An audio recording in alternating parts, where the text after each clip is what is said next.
Hello সবাইকে, আবারও ছোট একটা মিনি ব্লগ নিয়ে চলে এসেছি। হ্যাঁ, তোমরা দেখো, এইটা হচ্ছে সব ড্রাই ফ্রুটস। এটা ভাই নিয়ে এসছে। এটাকে আমি কি বলি বলো তো?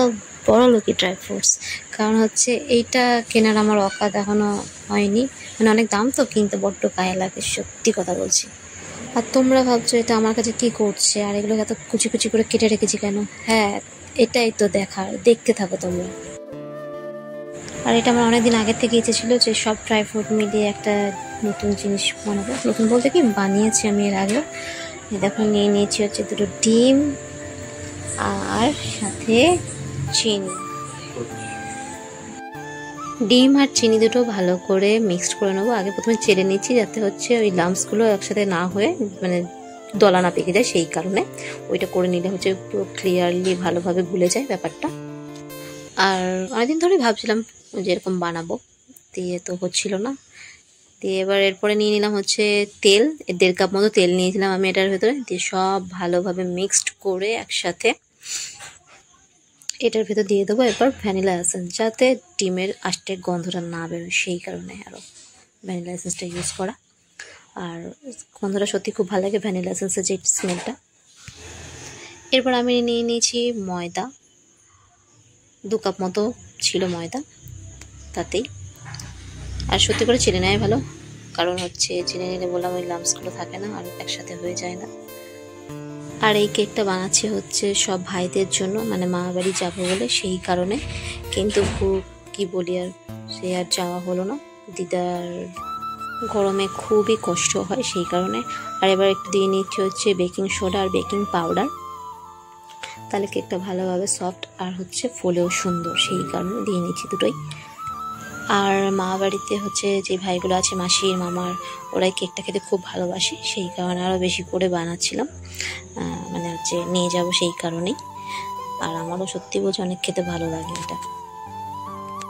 এই যে সুন্দর একটা ক্রিমি ভাব হয়ে গেছে। আর এটা হচ্ছে তেল দিয়েছিলাম হালকা, আর ময়দা দিয়ে চারিদিকটা ইয়ে করে নিয়েছি যাতে লেগে না যায়, সেই কারণে। এরপরে সব জিনিসটা দিয়ে দেবো, ব্যাটারটা যেটা বানিয়েছি। আর এটা নিয়ে সত্যি এরকম না খেলা করতে খুব ভালো লাগে, এরকম বেশ গোল গোল ঘোরাবো ঘোরাবো, কত সুন্দর হয়, দেখেছিলে?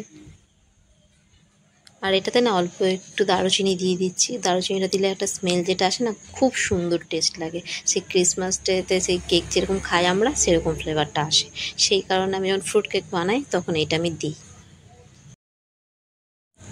তোমরাও সামান্য অল্প করে থেতো করে, মানে গুঁড়ো মিক্সড করে নেবে, যা হোক করে দিয়ে দিও, দেখবি সত্যিই খুব ভালো লাগে খেতে। এবার দিয়ে নিচ্ছে হচ্ছে কিছু কিশমিশ আর কিছু হচ্ছে নাটস, সেগুলো অল্প করে হালকা করে ভেতরে মিক্সড করে নিচ্ছি। আর জানো তো, এইটা হচ্ছে আমার এত কিছু দিয়ে না অনেক দিন ধরে বানানোর ইচ্ছে ছিল, যে সব কিছু দিয়ে একটা বানাবো কেক মিক্সড। এমনি কি বানিয়েছি হচ্ছে অ্যালমন্ড আর কাজু আর হচ্ছে কিশমিশ দিয়ে বানিয়েছি, এত কিছু অত দিইনি। এইবারে তো অনেক কিছু পেয়েছি, আখরোট, অ্যালমন্ড ছিল, 2-3 রকমের কিশমিশ ছিল, আরও হচ্ছে খেজুর ছিল, সব মিক্সড করেছি। এত টেস্ট হয়েছিল না এটার, মানে কি বলবো তোমাদেরকে। কেক মোলে ঢেলে নিচ্ছি এরপরে। আর এবার ঢেলে নেওয়ার পরে না, এবার এটা ভালো করে ডেকোরেশন করবো উপর দিয়ে, দেখতে বেশ ভালো লাগবে। এই যে মোরব্বাগুলো দিয়ে দেবো এবার সাজিয়ে সাজিয়ে। মানে আমার কাছে যা যা ড্রাই ফ্রুট ছিল কিছু কিছু ওটার ভেতরে দিয়েছি, আর কিছু কিছু রেখে দিয়েছিলাম যে এইগুলো উপর দিয়ে দিচ্ছি। আগে কিন্তু এই কেক প্রায়ই বানাতাম, এখন আর সেরকম সময় হয়ে ওঠে না, না ইচ্ছে হয় না, মানে কি বলবো কি জানে। কিন্তু হ্যাঁ, মাঝে মাঝে যখন খুব খেতে ইচ্ছে হয় তখন আমি বানাই। দেখো তো তোমরা কেমন লাগছে বলো। হ্যাঁ, আমার ডেকোরেশনটা কেমন হয়েছে, সব কিছু দিয়ে উপর উপর দিয়ে বেশ ভরপুর একদম সব কিছু ড্রাই ফ্রুটসগুলো দিয়ে দিয়েছি। আমার এখনই দেখতে ভালো লাগে, মানে এখনই চামচ করে খেয়ে নিই। আর এদিকে দেখো, আমি কিন্তু কুকারটা চাপিয়ে দিয়েছি। হ্যাঁ, আমি কুকারেই করি। আর এই নুনটা আমি অনেকদিন ধরেই ইউজ করছি, তার জন্য এরকম একটু কালো কালো হয়ে গেছে। আর নুনটা দিলে কি হয়, প্রথমে ভালো করে হিটটা করে নিলে খুব তাড়াতাড়ি না কেকটা হয়ে যায়, সেই কারণে আমি আগে পুরো হিট করে নুনটা দিয়ে পরে এটা এরকম রেখে দিই এটাকে। আর এটার সাথে গরমটা করলে কি হয় বলো তো, পুরোপুরি ডাইরেক্ট আমি নুনের সাথে দিই না, কারণ বেশি লেগে যায় নিচটাতে, ওরকম দিলে একটা কিছু করে দিয়ে দিলে ঠিকঠাক হয়। 5 মিনিট হাই ফ্লেমে দিয়ে ঢাকা দিয়ে দিয়েছি আমি এটাকে। এবার এটা দিয়ে দেবো কেকটাকে পুরো কুক হওয়ার জন্য ভালোভাবে।